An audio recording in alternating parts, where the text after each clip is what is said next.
When the only constant in life is change, you need to be ready. This is the Man-Made Survival Show. Hello everyone, my name is Jose Prado with ManMadeSurvival. Thank you so much for coming back to the channel and watching this video. I really appreciate it because today we're going to do something a little bit different than we're used to in this channel. We're going to be talking about the politics that's going on today because we're still waiting on the results. You know, a couple days later, after the election, we're still trying to wait to see whether Joe Biden is going to win, whether Trump is going to win. Of course, Joe Biden is only 6 votes away from winning the presidency, so I guess we'll see where all of this takes us. But I do want to talk about it because, or what I want to talk about, rather, is that I want to talk about the policies about Biden. Since he's going to be more than likely the next president, then we're really need to understand what he stands for, what he wants to do, and how we can look at it to actually prepare for some of the things. Because when I looked at it today, you know, there was a common theme through all of it. And you know me, right? If you have been here in this podcast for a while, I'm a bottom line kind of guy. So that's pretty much what I want to apply to it today. And bottom line, with all the policies that Biden has actually talked about and is on writing and on video, you're going to be able to see the common theme. And I'm not going to talk about it until the very end because I want to see if you catch it as well. All right. And that's going to be the major preparedness part of all of this, because there's going to be several things where we're going to have to deal with some of the stuff that could come along the way. But the bottom line part is the most important one, all right? So I got all of these points from the article by BBC.com. It's the title is Joe Biden, Where Does Joe Biden Stand on Key Issues? And that's where I'm going to be reading all this information from. So I did do one video, and I was going to do a video for each topic. But when I looked up pretty much the videos about Joe Biden, they were so unintelligent, I guess, in some ways, that I didn't think I should put it on there, because he doesn't answer questions. All right, he's not like, what do you think about this, and he gives you a straight answer. It's like being around the bush, and then he forgets about it, and then he just moves on to the next thing.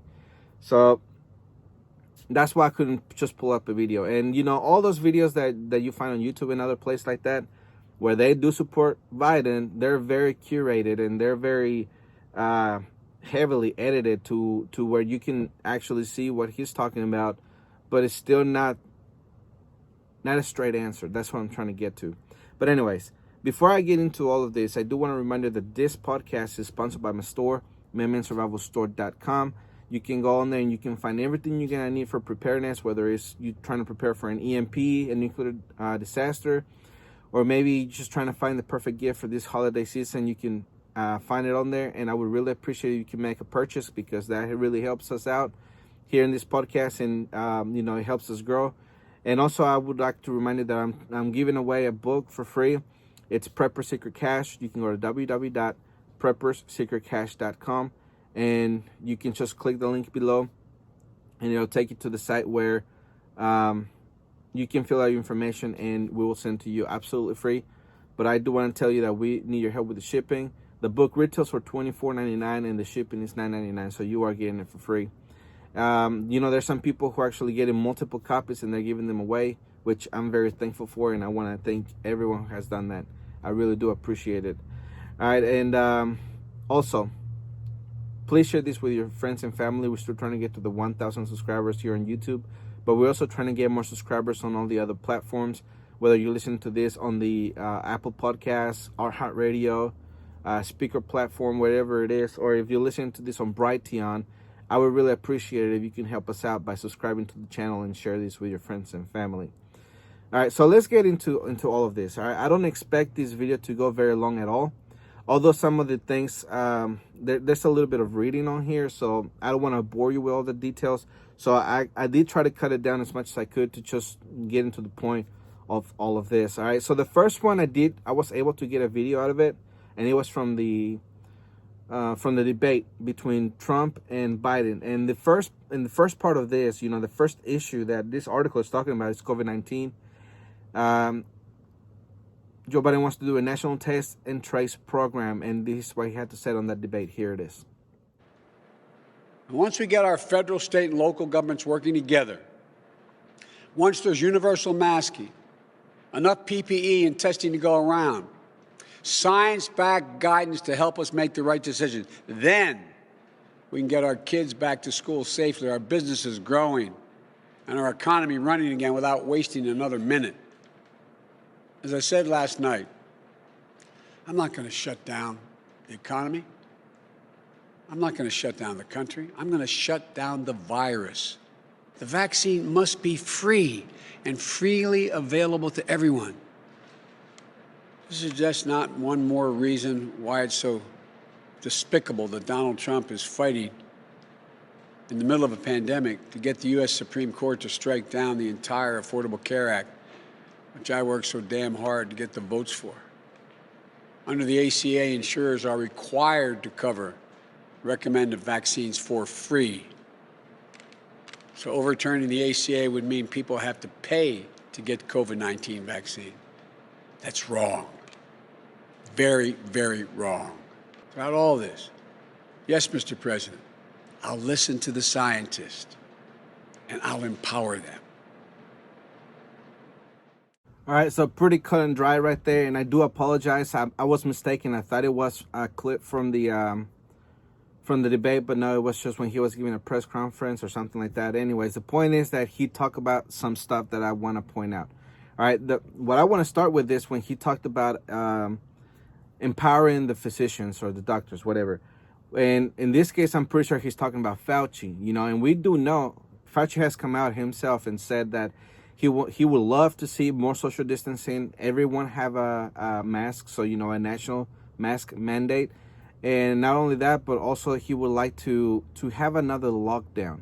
And Biden has said that if it's necessary, if the CDC pretty much tells him to do it, that they're recommended to do it, that he would do it again. Now, let's remember, back to April, right? What has happened this entire time? Because of that, we have been experiencing economic collapse, all right? There's different people has experienced it differently. Depending on which part of the ladder, in the social ladder you're in, that's how devastating it has been to your life. The people who are middle class and lower, this has been devastating. Very many people have been evicted from their home. They don't have money to pay the bills. They have had their cars repossessed. There has been people who has been evicted from their houses. So depending on where you are and what kind of job you had is how bad you were actually affected by this. So it's really important that we think about what would be the repercussions of a second lockdown. And we know that places in Europe have been going to lockdown. I believe it's Germany. We know it's Paris for sure because people were fleeing in the thousands to get out of the city. So what would happen here in the United States if we did have another lockdown? All right, we don't know, but the point is that would be very costly for the country, and it may not be very beneficial. Now, the next thing that he talked about was Obamacare, and pretty much saying that he wants people to get the vaccine for free. So this whole entire time that the pandemic has been going on, we know, and the theme has been that we need to have forced vaccinations for everyone in the country. So that could potentially have some backlash. And you have to be ready for whatever that comes. If violence comes because of it, you have to be ready for it. But not only that, there's people who are going to comply. People are going to bend the knee because they have, in different counties all throughout the country, in different places, they have actually had plans to come into people's homes, drag people out, and put them into the isolation camps. All right. Some people are calling FEMA camps. Others are calling it concentration camps. The point is that we have videos on record saying that they would come in and they would drag people out. Now, the other thing about it too is that they have actually gone door to door to try and draw people's blood to understand whether or not that area has been hit by COVID. More than likely, that would be part of that too. So all of this can get very tyrannical very quickly. Medical tyranny and government tyranny are both very outstanding on the whole approach of COVID-19. So I guess we'll see where that leads, all right? The next one that I have, or the next section of the issues is he wants to raise minimum wage and invest in green energy. To address the immediate impact of coronavirus crisis, Mr. Biden has vowed to spend whatever it takes to extend loans to small businesses to small businesses and increase direct money payments to families. So more stimulus. Among the proposals are an additional $200 Social Security payment per month, rescinding Trump-era tax cuts, and $10,000 of student loan forgiveness for federal loans. He supports raising the minimum wage to $15 an hour, a measure that is popular among young people and that has become something of a totem figure for the party in 2020 and a sign of its move to the left. He also wants a $2 trillion investment in green energy, arguing that boosting green manufacturing helps working-class union workers who perform most of these jobs. There is also a $400 billion pledge to use federal dollars to buy American goods, alongside a wider commitment to enforce Buy American laws for new transportation projects. His 2020 plan calls for the federal government to invest $300 billion in U.S.-made materials, services, research, and technology. All right, so why that one is one of the most important ones on the list is because he wants to raise the minimum wage to $15 an hour. Now, there is very many different consequences because of it, and depending on which side of the aisle you're on, you can either agree or disagree. And also depending on which side of the economic ladder you're on, you're gonna agree or disagree. If you are used to getting paid $8 an hour and you're barely making rent and all those things, as I used to do when I used to work in landscape, then it's gonna be very beneficial for you to start getting paid $15 an hour.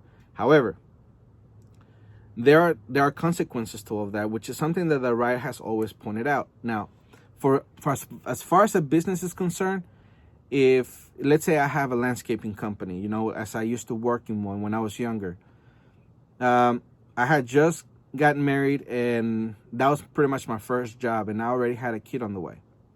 And getting paid $8 an hour was the best that they could do at that time because I had no experience and I was very young.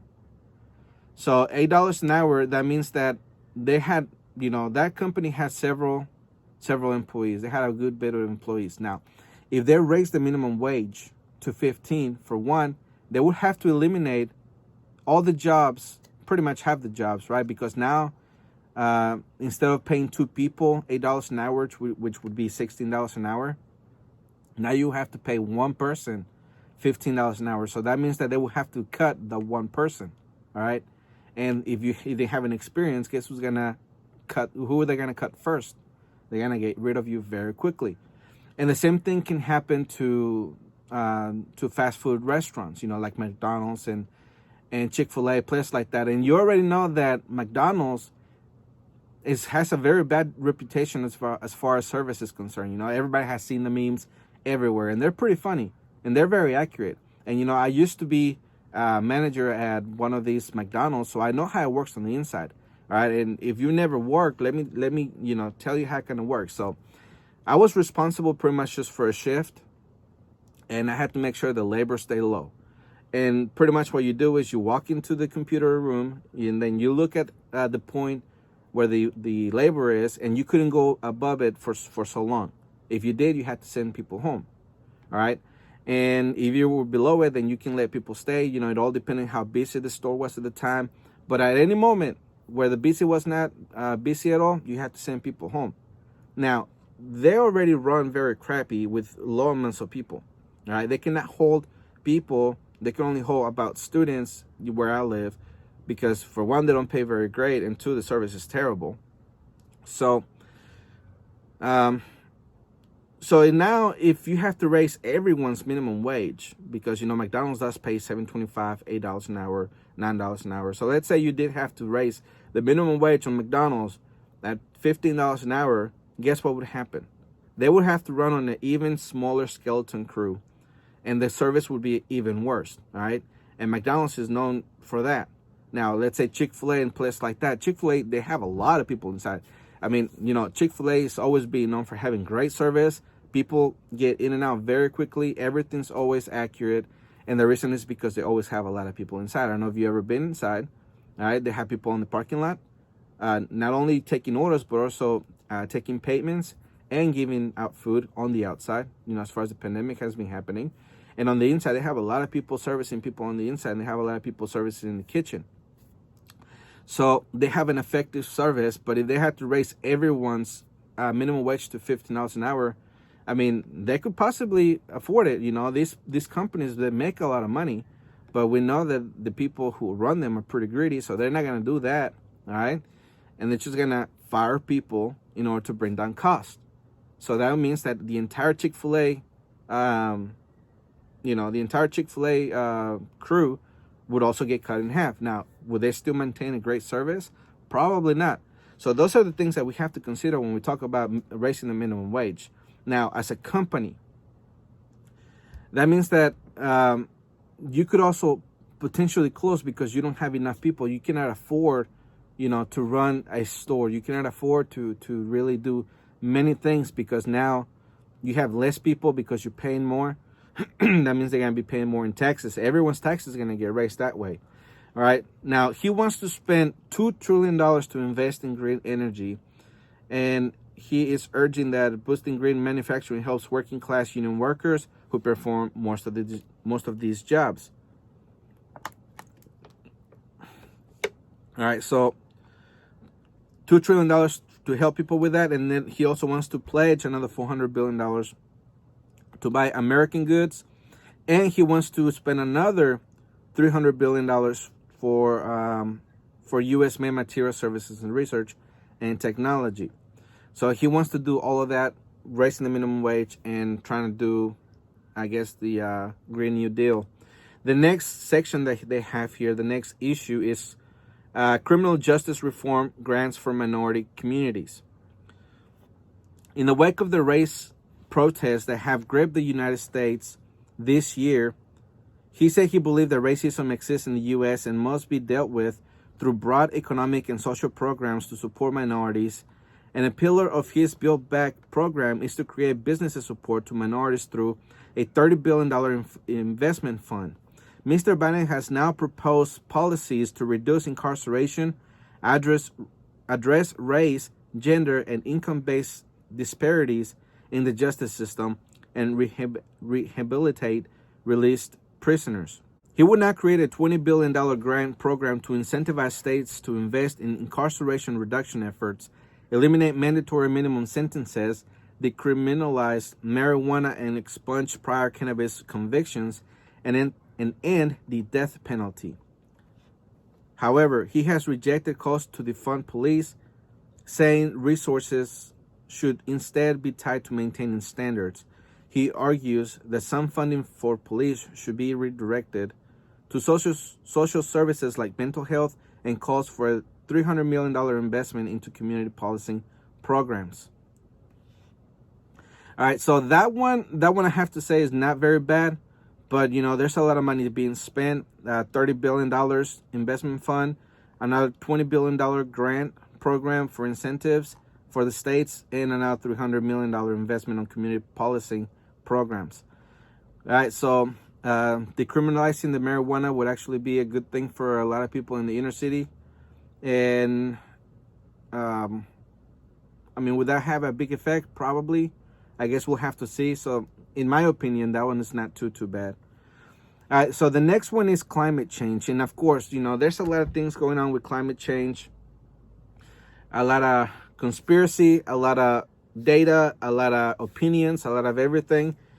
And this is what Joe Biden thinks about it. He wants to rejoin Global Climate Accord. Mr. Biden has called climate change an existential threat. He says he will rally the rest of the world to act more quickly on curbing emission by rejoining the Paris Climate Accord. The agreement, which Donald Trump withdrew from, committed the U.S. cutting greenhouse gases up to 28% by 2025, based on 2005 levels. Though he does not embrace the Green New Deal, a climate and jobs package put forward by the left wing of his party, he is proposing a $1.7 trillion federal investment in green technologies research, some of which overlap with the funding of his economic plan to be spent over the next 10 years, and wants the U.S. to reach net zero emissions by 2050, a commitment that was made by more than 60 other countries last year. China and India and two other biggest carbon emitters have yet to join the pledge. The investment dovetail with this economic plan is to create jobs manufacturing green energy products. All right, so now on this one, I guess it depends on where you are on the whole climate change thing, whether it's a hoax, whether it's not. The point is that would be something that would take place, that he will spend the $1.7 trillion trying to invest into new green technologies in over the next 10 years. Now, let's say he did win a second term, Biden, if he even wins the first one, he would have enough time to actually make that happen. But could it be possible that, let's say that all these policies are so horrible that in the next 4 years, if he wins, he gets replaced? That could possibly mean that this plan would be, has its legs cut from up under it. So maybe that might not go as far, but the point is that is within the plan and they want to do that. Now, as far as the green gases is concerned, if you remember when this issue came out about the whole carbon tax, for one, it was to tax the crap out of people even more. Two, it was to take people's cars away because, they were creating carbon tax and the footprint and everything. And they were pretty much lecturing people as they flew back and forth in their private jets and being in their yachts and everything, creating even more carbon than you and I could ever put together, But anyways, the point is that they're doing that. It is a plan, and if he comes into the presidency, he's something that he's going to want to do. Now, the good thing is that it seems like we have taken control of the Senate and parts of the House, or maybe we have gained some seats in the House, so that might keep him at check on that one. All right, so the next one is foreign policy. He wants to restore Americans' reputation and maybe take on China. Mr. Biden wrote that as president, he would focus on national issues first. That said, there's little to suggest that Mr. Biden's values on foreign policy have shifted away from multilateralism and engagement on the world stage. He also promised to repair relationships with U.S. allies, particularly with NATO allies, which Mr. Trump has repeatedly threatened to undermine with funding cuts. The former vice president has said that China should be held accountable for unfair environmental and trade practices, but instead of unilateral tariffs, he has proposed an international coalition with other democracies that China can't afford to ignore, though he has been vague about what that means. And of course, as all the information that has come out lately about him being pretty much owned by the Chinese, that would pretty much give the Chinese an open door to Americans' government to do whatever they wanted, own even more farmland. I don't know if you know this, but China owns over 30 million acres of farmland in the United States. They are taking over for solar energy farms and everything like that. So with Biden being in the office, of course, they're not going to do anything about it. They might take back the tariffs and he would become a puppet of Beijing. And that is more than likely since we know all the things that have come out in the past few weeks. Another thing that I want to mention is about NATO. That means that, Trump did threaten to cut funding for NATO, but I don't think he ever did. Although he did force the other countries to put even more money out than they had been doing, more than their fair share. Will the fair share go back to what it used to be before Trump? We don't know yet, but if Biden becomes president, I guess we'll have to wait and see. The next thing that I have on here is to expand Obamacare. He wants to expand Obamacare, and Mr. Biden says he will expand the public health insurance scheme passed when he was President Barack Obama's deputy and implement a plan to insure an estimated 97% of Americans. Though he stopped short of the universal health insurance proposal on the wish list of the more left-wing members of his party, Mr. Biden promises to give all Americans the option to enroll in a public health insurance option similar to Medicare, which provides medical benefits to the elderly and lower the age of eligibility for Medicare itself from 65 to 60 years old. The Committee for a Responsible Federal Budget, a nonpartisan group, estimates that the total Biden plan would cost $2.25 trillion over the next 10 years. All right, so for some people, that is the best thing ever, because they don't have any health insurance, so they haven't been able to take care of themselves properly, so they just don't go because they cannot afford it. And, that is a reality here in America. Now, will this plan make the premiums on the private insurance go up? We don't know, but we know that it happened with Obamacare the first time around. So I guess we'll have to wait and see the second time around, all right? So we have to pay close attention to that, and that could be possibly something that we see here in the next few weeks, maybe in the next few years, if Biden becomes the president in the next few hours, days, whatever it takes, and becomes inaugurated on January 20th, 2021. All right, so the next one that we have is immigration, and he wants to undo Trump's policies. Now, on this one, of course, I'm going to have a different opinion than most of the people who follow me on this show, because I'm an immigrant myself. And, the things that I've experienced compared to where I used to live to where I am now, they're totally different. So, for me, that's a plus, right? Because I know I have friends, I know family, I have other people that I know who will benefit from this. And, I was also an immigrant. And even though my skin is Mexican, I bleed red, white, and blue. So there's a lot of possibilities that there's a lot of people that could come through that would feel the same way that I do, right? That they would want to make sure that the United States stays great forever and ever. We're not freeloaders like some people love to paint us as, all right? We're very hardworking, and we're not trying to take advantage of anything. I mean, besides, we cannot actually be eligible for pretty much anything. All right, so the article says, in his first 100 days in office, Mr. Biden promises to reverse Trump policies that separate parents from their children at the U.S.-Mexican border, rescinding limits on the number of applicants for asylum, and end the bans on travel from several majority Muslim countries.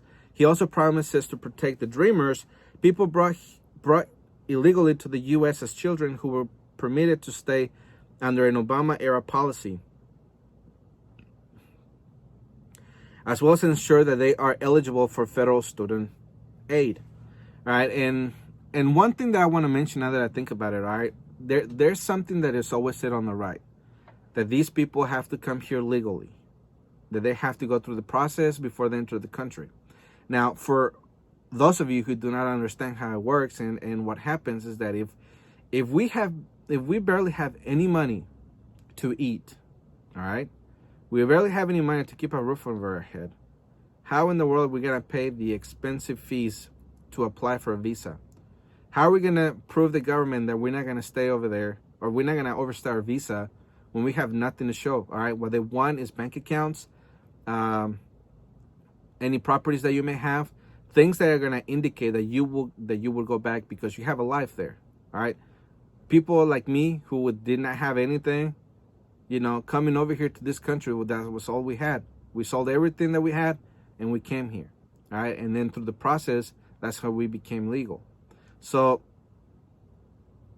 don't be blinded by the whole, I don't know what you would call it, don't be blinded by what everybody's saying that everybody should come here the legal way, which I agree with, they should, but the reality is totally different. If we cannot afford to eat, we're just going to have to cross the border and hope for the best life we could possibly get before anyone gets caught and they get sent back. All right. And as I mentioned to you in the past, the cartel issue is very difficult over there. The government is very difficult over there. So it's very hard for anyone to really actually try to stay over there. So that's why we're here.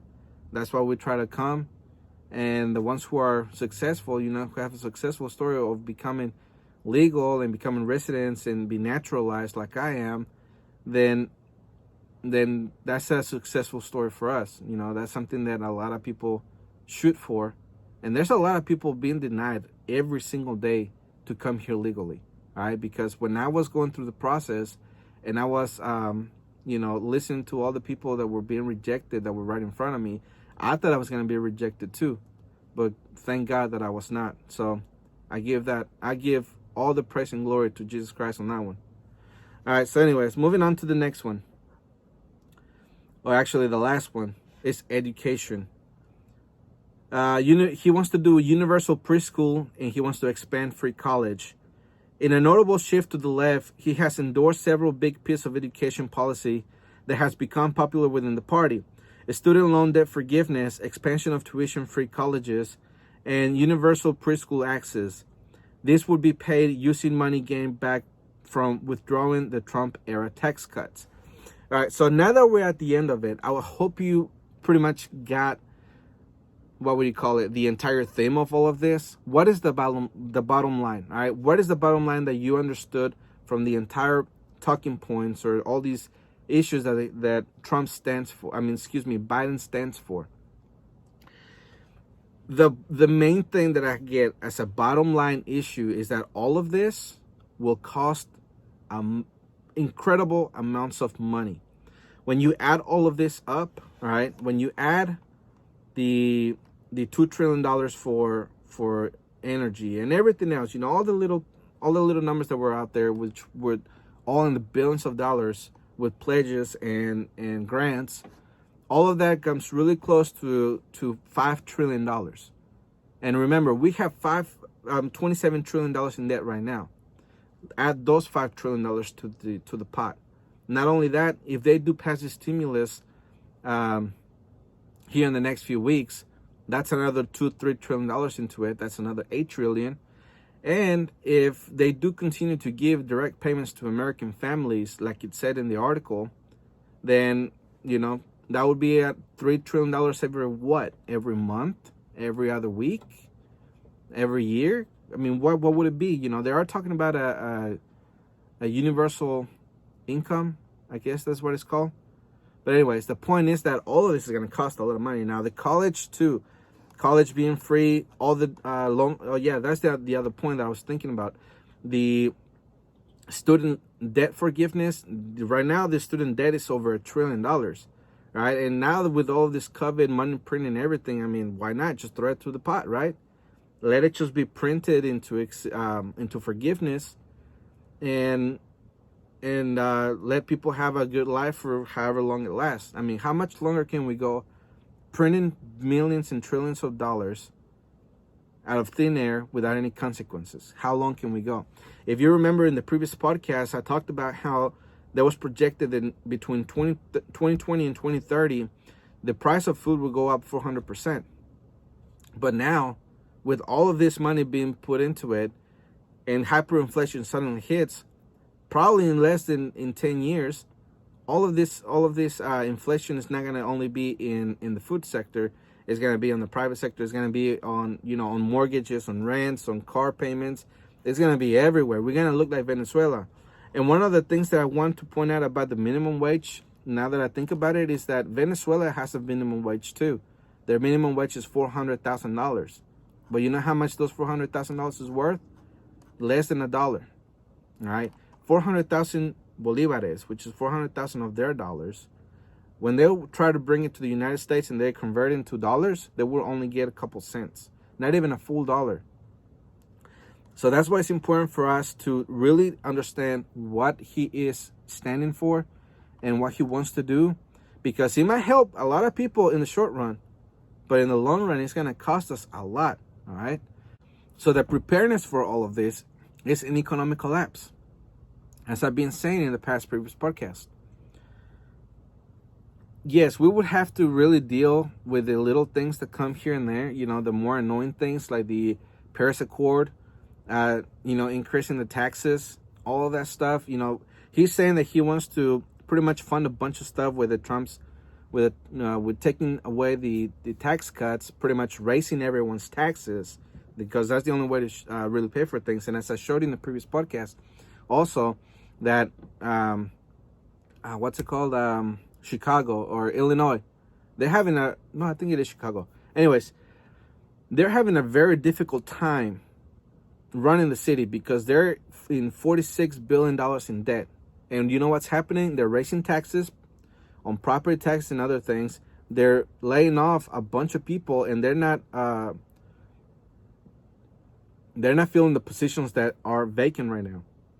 So that what's happening in Chicago in a very small scale, which is affecting a lot of people greatly, especially right now with the pandemic, it's just a very tiny taste of what would be nationwide. All right. And months ago, 36 or 39 states could not afford their debt. Now it grew to 46. All right. So it doesn't really matter where you live in the country. You're going to be affected by all of this. especially when all of this goes nationwide, when the debt goes nationwide, when your dollar crashes and is devalued to the point where we look like Venezuela. And I do believe, all right, I do believe that we're going to get to a point that's going to be a lot worse than Venezuela, because for one, our debt is way bigger than theirs. They only owe, and I say only because compared to the United States, it's very tiny, $160 billion, all right? They only have $160 billion in debt. Compared to the United States, that's tiny. It's nothing compared to us. At one point, Venezuela hit 10 million% hyperinflation. All right? And they've lived like that for a while. How's it going to look like in the United States? That means that you won't have any power. You won't have any food on the table. There's going to be shortages of food everywhere. All right? You might be evicted from your home. You might be evicted from your apartment. There's going to be a lot of people becoming homeless very quickly. And only the people who can afford leaving the country, they're going to flee. The people who cannot afford it, they're either going to stay here and endure it, or they're going to do the same thing that that people from Mexico, from Honduras, and other people do to come to the United States. They're going to walk away. They're going to go somewhere else. So that's why it's important for us to understand all of this and to prepare for an economic collapse. Right now, I would stand with the whole pandemic and everything. Doesn't matter who wins, whether it's Trump or Biden, all right? Both of those guys are going to have to deal with the economy, all right? Because there's still millions of people unemployed. The system has been catching up, but it's still behind. They're talking about a second lockdown, all right? Or Biden wants to anyways. And all of that is going to create a bigger depression than where we are right now. You know, first they call it a recession. Now they're calling it a deeper depression than we have ever experienced. Now, out of all of this, a great reset could actually come from. And that's something that I'm going to be talking about in the future. So I encourage you to come back. And I also want to thank you for staying all the way to the end of this presentation of this video. Please share this with your friends and family. We're still trying to get to the 1,000 subscribers on YouTube, but not just on YouTube, on all the other social media as well. So if you're in Brighteon, I would really appreciate it if you could subscribe to the channel there too. If you're listening to this on the podcast, I would really appreciate it as well if you can give us a 5-star rating so we can be in the front and people can get this life-saving information. All right, so again, I want to remind you that this podcast is sponsored by my store, ManMadeSurvivalStore.com. And we are trying to give away a book. The book is called Preppers Secrete Cache. You can go to www.PreppersSecretCache.com and you can find it there. The book is absolutely free. All we need your help is with shipping. All right, so again, my name is Jose Prado, and remember, always ready.